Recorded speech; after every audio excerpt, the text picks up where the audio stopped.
മുരുകന്റെ അസ്ഥികൾ പൂജിക്കുന്ന ക്ഷേത്രത്തെക്കുറിച്ച് അറിയാമോ?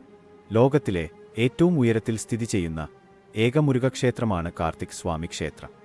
ഭഗവാൻ തന്റെ ശരീരം ഉപേക്ഷിച്ച സ്ഥലം. ഭഗവാന്റെ അസ്ഥികൾ ഇപ്പോഴും ഇവിടെയുണ്ട്. ഭഗവാന്റെ അസ്ഥികളെയാണ് ഇവിടെ ആരാധിക്കുന്നത്. അങ്ങനെ വിശേഷണങ്ങൾ ഒരുപാടുണ്ട്.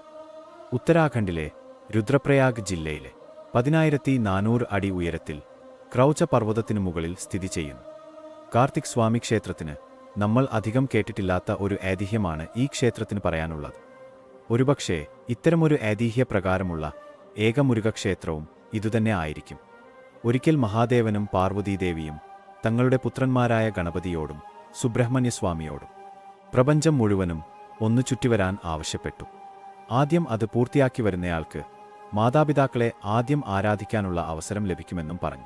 ഇത് കേട്ടയുടൻ സുബ്രഹ്മണ്യസ്വാമി തന്റെ വാഹനമായ മയിലിന്റെ പുറത്തു കയറി ലോകം ചുറ്റാൻ പുറപ്പെട്ടു. എന്നാൽ തന്റെ മാതാപിതാക്കൾ തന്നെയാണ് പ്രപഞ്ചം എന്ന് ബോധ്യമുള്ള ഗണേശൻ മഹാദേവനെയും പാർവതി ദേവിയെയും പ്രദക്ഷിണം വച്ചു.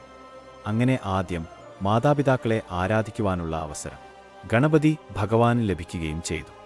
തിരിച്ചെത്തിയ സുബ്രഹ്മണ്യസ്വാമി ഇതറിഞ്ഞ് ദുഃഖിതനാവുകയും മാതാപിതാക്കളോടുള്ള തന്റെ ഭക്തി മനസ്സിലാക്കി കൊടുക്കുന്നതിനായി കൈലാസ പർവ്വതത്തിൽ നിന്നും ക്രൗച്ച പർവ്വതത്തിലേക്ക് എത്തി തന്റെ ശരീരവും അസ്ഥികളും മാതാപിതാക്കൾക്കായി അവിടെ സമർപ്പിച്ചുവത്രേ. കാർത്തികേയ സ്വാമി സ്വയം ബലിയർപ്പിച്ച സ്ഥലമാണത്രേ ഈ ക്രൗച്ച പർവ്വതം.